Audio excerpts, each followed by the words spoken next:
Hi, I'm Marlon Oliveros. I'm a musician and arranger. I'm here to demo the Mideli SP5500. It's a weighted 88-key keyboard. Napakaraming unique features nitong keyboard na ito. First of all, the default piano itself is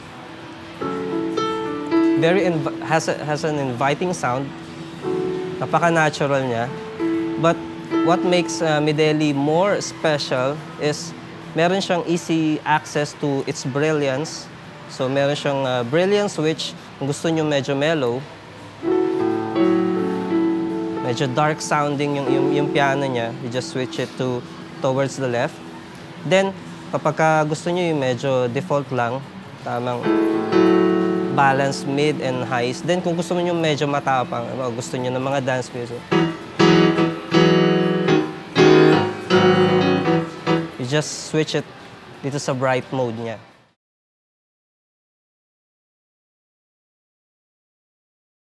Another thing about Mideli is also it has almost 500 plus na mga sounds. And isa rito medyo may pagkahawid sa Rhodes piano.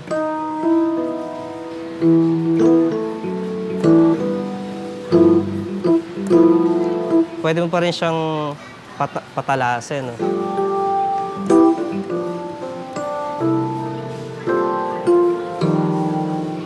Astig din yung organ sound niya kasi meron siyang parang rotary organ.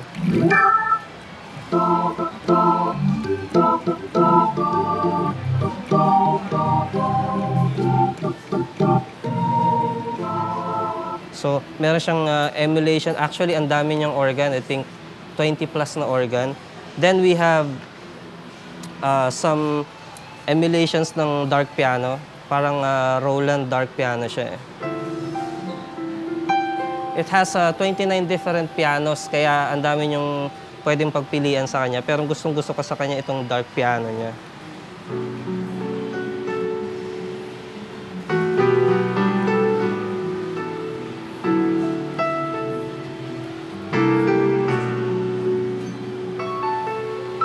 Another feature nitong keyboard nito, kasi mahilig ako sa strings, string sound.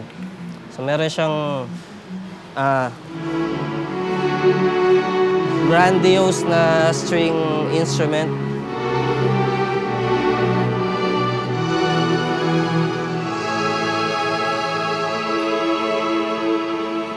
Okay. Dahil ito yung nylon guitar niya.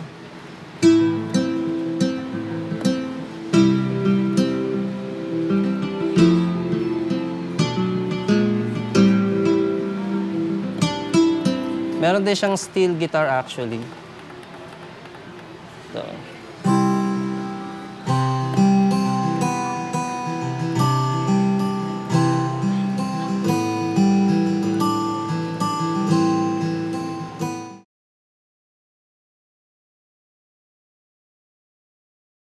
Isa ko pang nagustuhan dito sa SP5500 is yung interface niya.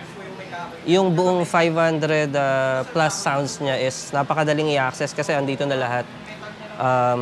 Starting from 001, tapos up to, kung gusto mo mag-jump sa EP, just press this button going to the... So it means yung from 1 to 29 or 1 to 28, yun yung mga piano patches niya. From stereo grand to dark grand. Nandun na siya lahat. Then yung mga EP niya. Actually, pwede mo pang alisin yung reverb niya just by pressing the function button. Punta ka sa reverb level, tapos ikutin mo lang tong